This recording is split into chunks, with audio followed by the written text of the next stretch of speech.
So, who has a stake in the survival of the Islamic regime?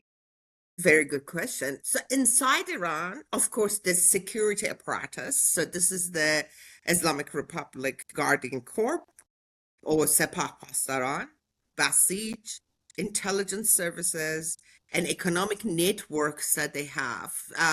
They tie them together. They benefit from the current system. They also benefit from the sanction because they can have access to contracts, they have smuggling routes, and they also have very off-budget revenues, which means they say they go around the sanctions, which means they have some satellite small companies in different places, and through that they do quite a lot of money laundering.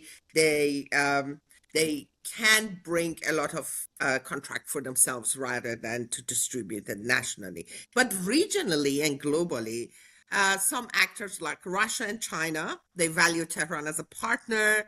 They see it as a campaign against some form of imperialism. So there is a reminiscence of the Cold War language too.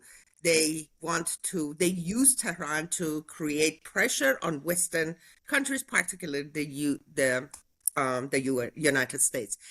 And they are Iran's key, especially China is Iran's key energy and arms customer.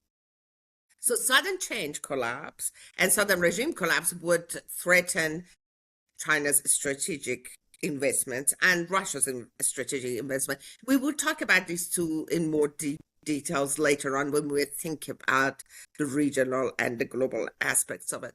But in the global aspects, some Western and regional governments also can benefit from them because partly there is a strong feminist narrative in Iran's new movement.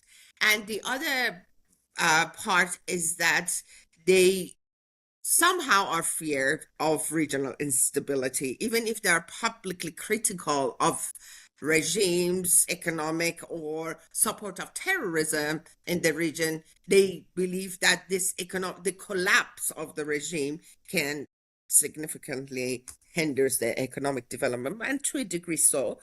Most of the developments that we see in Turkey, in the southern countries in the southern shores of the Persian Gulf, they have prospered because Iran has been under sanction, and everybody who wanted to deal with the Middle East had to go through somehow geographically through this region.